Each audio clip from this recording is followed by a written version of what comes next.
Hello there, and thank you so much for joining us at the Natural Christian Family. I'm Angel, I'm Billy. and we got the kitties here, Eliana and Skaga. And today we're going to talk to you guys about our natural lifestyle, why we live a natural lifestyle, and how we live a natural lifestyle. Just like an overview of some of the things that we do. That sounds good to me. So, it all started long ago. Once upon a time. Well, basically, I had a lot of illnesses, sicknesses, and high blood pressure, high cholesterol, overweight, asthma, just to name a few, acid reflux. Yeah, it was rough. It was a mess. It was a It mess. was a big mess. And still had a lot to be grateful for. I mean, because those are really just lifestyle-related illnesses, thank God. But that got me thinking about what to do to make things better, because all the medications and things I was on really wasn't making things better. Yeah.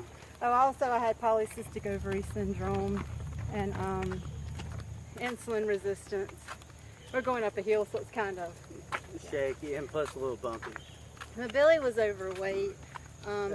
Bad. But thankfully he's never had like high blood pressure or anything like that. Yeah, I've been blessed with that. Yeah, but okay, so we had all these things that a lot of people probably have. And we think back, if we hadn't changed our lifestyle, what would we be like now?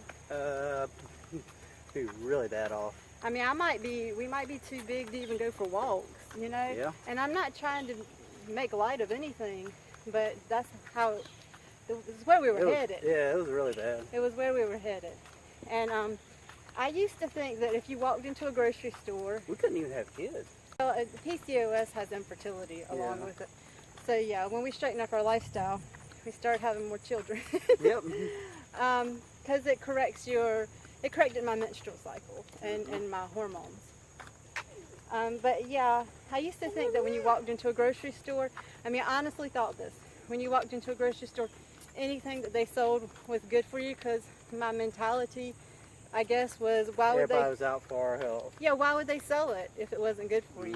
Why would you be able to go in the grocery store and buy something if it wasn't good food for you? But and I used to wonder why people would call some things junk food, like pizza and hot dogs and hamburgers and stuff like that. Yeah, I mean, to me, that was average day food. Yeah, I mean, which really depends on how you make it too. It totally depends on how you make it. Yep. But just generally the way it's made, it is kind of junk food. So at that point, and plus I never liked eating meat at all. No, she wouldn't even cook it. Now, I didn't like the smell of it. I didn't like the idea of it. It just never sat right with me at all. And I went vegetarian, like, I think the first time I went vegetarian, I was like, maybe about 13 or 14 or 15, something like that. I think I stayed vegetarian for like a year. And then I stopped, and then we became vegetarian again. And I might have a few times between then or not, I don't know. But when he and I became vegetarian, that was like, how many years ago? It's been about 7, 8 years ago. Yeah, it's been a while since we became vegetarian.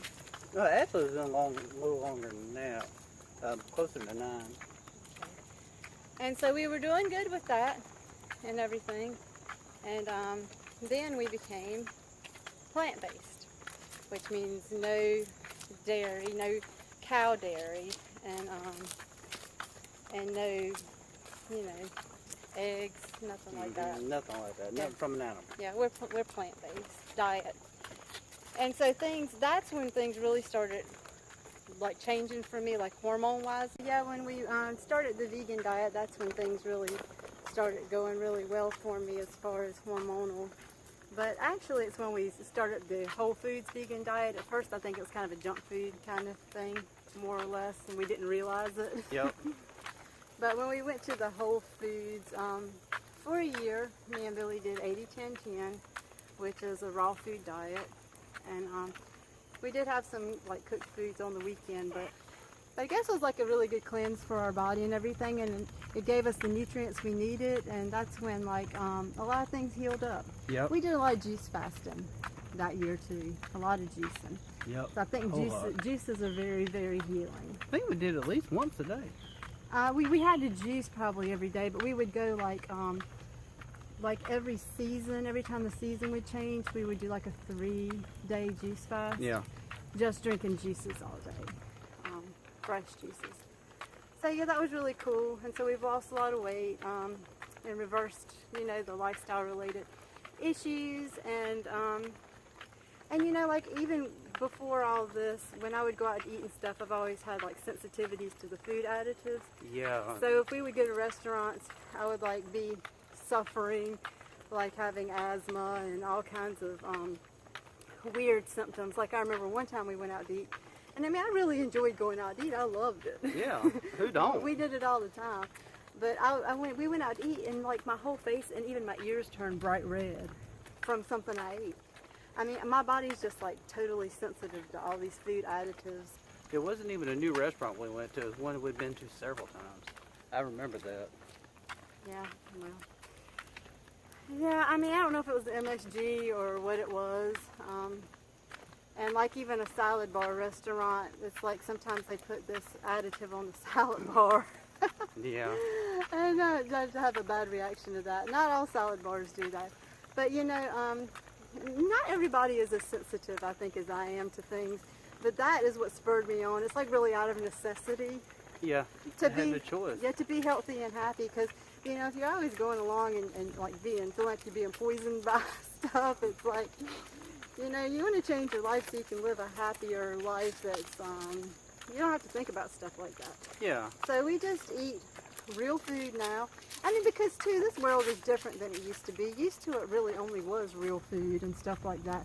But now it's like a lot of the foods are made, you know, the additives and the tastes are made chemically in labs. They're trying to make it last longer so they make more money. And yeah, and the smells, like the synthetic smells in detergents and candles and stuff like that. I'm going to do a video about that because that's something that really affects me in a bad way, and a lot of people too.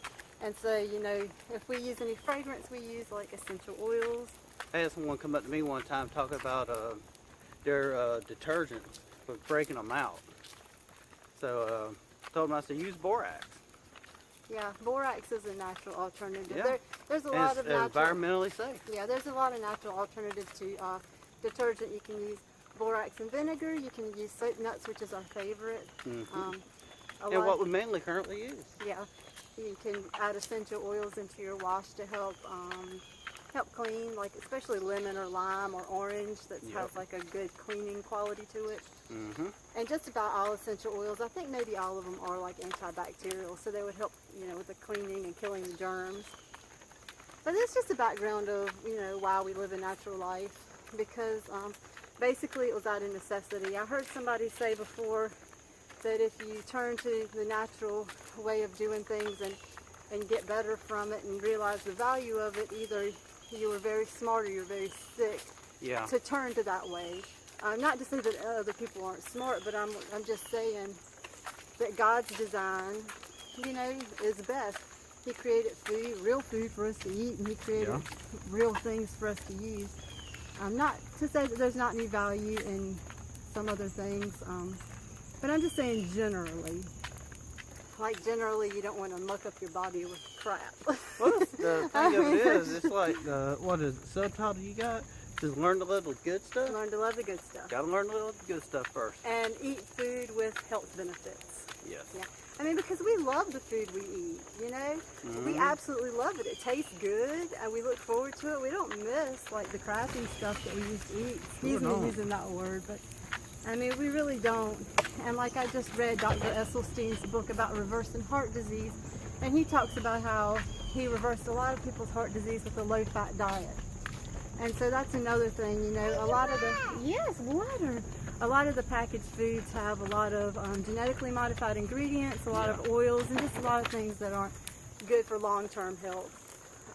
You know, if someone is starving or something, yeah, it's good to eat. Yeah, but for long-term health, I don't believe it's good. And so, you know, we just have found a natural way to do just about everything we do. But we're really grateful to have been able to overcome all of those negative things that, you know, were taking place in our life back then, Yes. like health-wise. And, you know, we just look forward to sharing and inspiring you to, you know, live as natural as possible too. I agree with that 100%. Yeah, we just wanted to give you a little bit of a background about why we do what we do and how we do what we do. And basically the how is a lot of different ways. Yes, a lot. Yeah, so we'll be sharing them all with you. And you have a great day, and we'll see you soon. Thank you for joining us. Bye. Bye. Do the leaves again.